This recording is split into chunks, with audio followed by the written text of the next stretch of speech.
I'm gonna eat only healthy food and work out a million times a day, or I'm gonna sit on the couch and eat 10,000 donuts. There's no in between.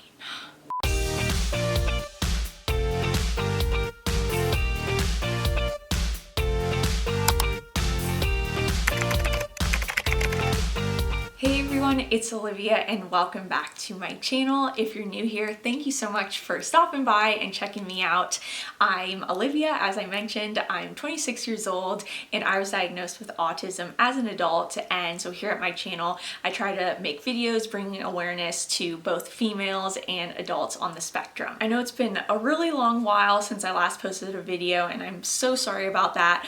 I went on vacation soon after the latest video I posted went out with Orion, and then once I got home I ended up actually getting really sick with COVID, and I can't complain because I've managed to not catch it up until this point. So that's over 2.5 years since the pandemic started, but I got a pretty serious case. I was sick for over a month and I'm finally now just getting better. So I do apologize for the delay, but thank you so much for being patient with me. In this week's video, I'm going to be talking about autism and how it relates to developing unhealthy habits.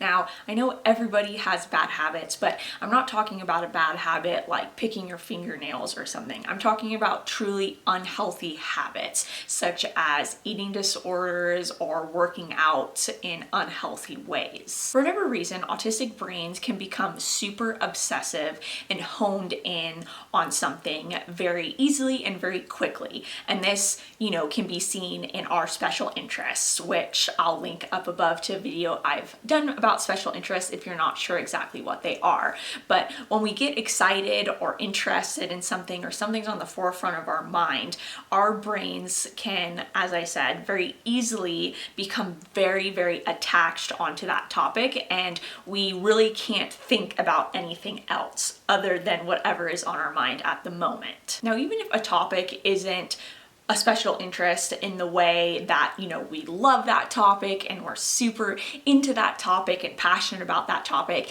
it can still become something that we get obsessive and hyper focused on. It could be just whatever we're doing that day. Like for me right now, I'm planning a trip to go to Italy in September, and all I've been thinking about for the last few days is trying to find the best, cheapest airfare ticket, and that's all I can seem to focus on. And as you can see, finding a cheap airfare ticket isn't a special interest of mine, but nonetheless, my brain is very hyper-focused on it, and it is hard at the moment for me to focus on anything else other than that topic. Even getting myself to film this video has been somewhat of a challenge because my brain has been so honed in on finding cheap airfare that it's having a very hard time transitioning into doing this. Because as I mentioned, once our brains are focused on something, we can become so obsessive over it, whether it's a topic we like or don't like, and whether we want to become obsessive with it or not. It just kind of happens just because of how our brains are wired. Now, even though being able to hyper-focus on something can absolutely be a good thing, such as being able to hyper-focus on a job or something and get it done quickly and accurately, and I talk about this again in my video about special interests, about how, being able to hyperfocus is an absolute, bonus and kind of superpower of autism, but there is a negative light to it as well, which is becoming obsessive with things that aren't healthy for us. Now, something that's becoming a growing kind of topic of them being linked is autism and eating disorders or unhealthy exercise regimens. In 8th grade, I became obsessive with calorie counting and exercise. At night I would literally not be able to go to sleep unless I did 100 crunches and 100 push-ups. And that is the negative side and the unhealthy habit side of what hyper-focusing as an autistic person can mean. Exercise is needed to live an overall healthy life. It's very important to your overall health. However, I have not exercised really at all over the last decade or more because I'm afraid to get obsessed. Now, since the pandemic started, I've gained probably like 5 pounds, which I think many people did. It was hard not to when all you had to do all day was sit around and do nothing.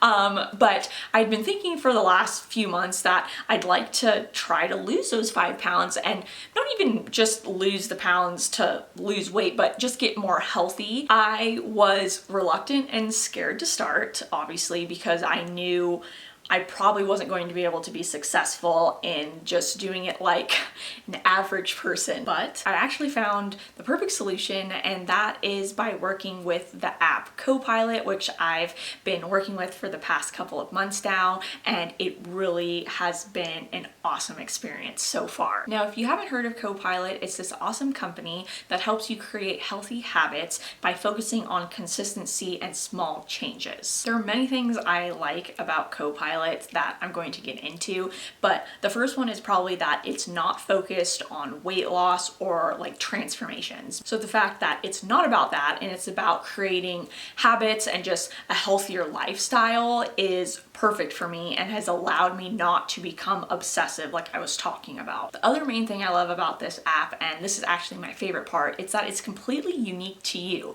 You're actually dealing with live people. You actually get your very own coach who is personalized just for you. You know, they specialize in what you're looking for and they get to know you. I mean, you can video chat with them, you can message them, and you know, you have an actual relationship with this person. It's not just some random robot. It's an actual living person. So when you start with CoPilot, you get an onboarding call with your coach. So you literally, you know, go through what you're looking for, what your goals are, and just, get to know each other, and then everything gets personalized for you. So in my onboarding call, I told my coach Jody that I wanted to start exercising regularly in a healthy manner, because obviously I have not done that in the past, and I wanted to start adding more protein to my meals because I'm a vegetarian, because I'm autistic and I'm a picky eater, and I don't get enough protein as I should on a daily basis. Jody then started personalizing workouts just to my needs. She actually incorporates things that I really like to do, so like tap dancing,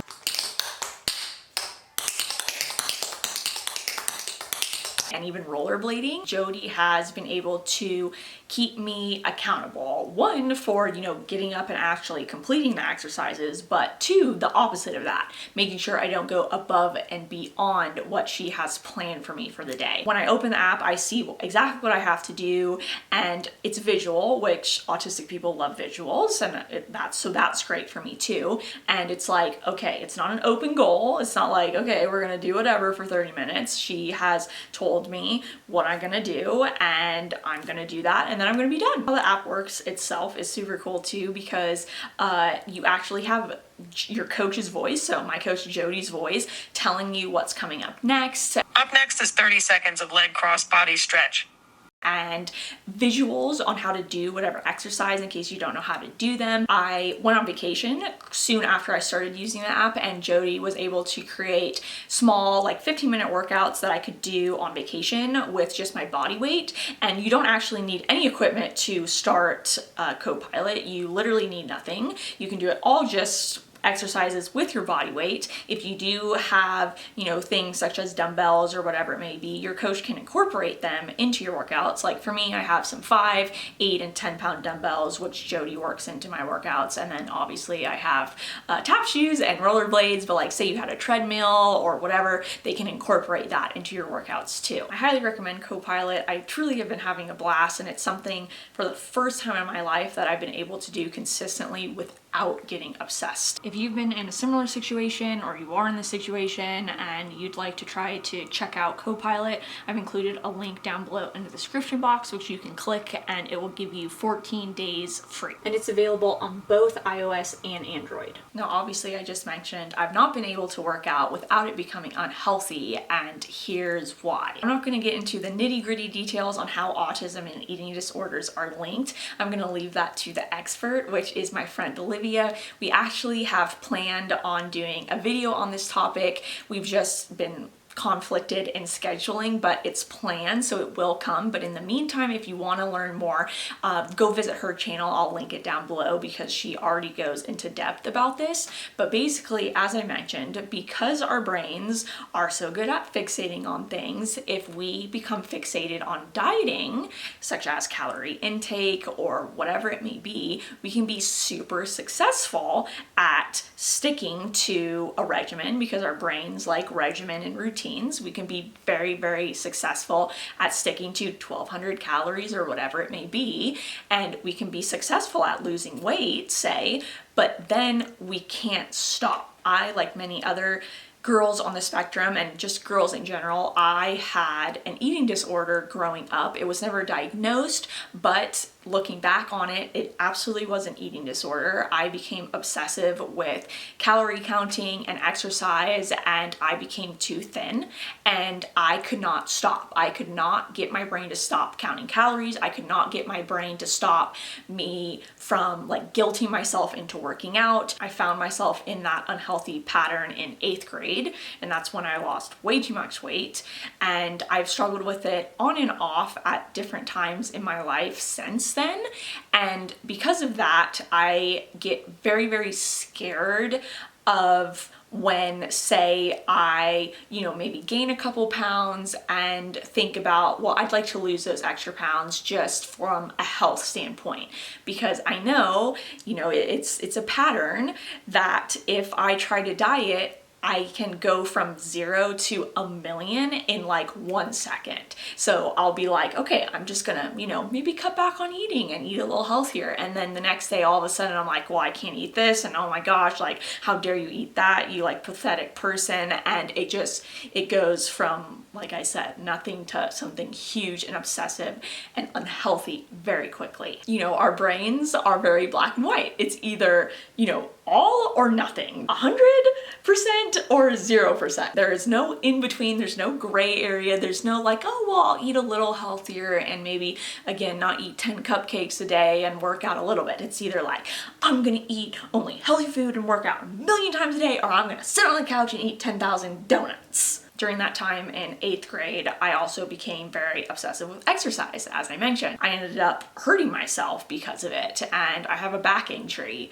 Unfortunately, now I have chronic pain, and the injury I sustained in football, but it was because I was so obsessed with becoming the best I could at football and exercising the most I could and getting to be the most in shape I could, that I hurt my back. And even if we become interested in something that isn't unhealthy per se, like one of our special interests, it can still be unhealthy in the fact that, like I've mentioned many times, we can't focus or like do anything else. When I'm hyperfixated on something, whether it be a special interest or something else like finding airfare, I can't sleep because my brain won't shut off. I have a hard time remembering to get up and go to the bathroom or eat or something because all my brain is focusing on is XYZ. So even though while I'm hyper-focused, I could be doing something really awesome like doing the best work I've ever done or finding the cheapest airfare you could possibly find, I'm then forgetting to do other important things like,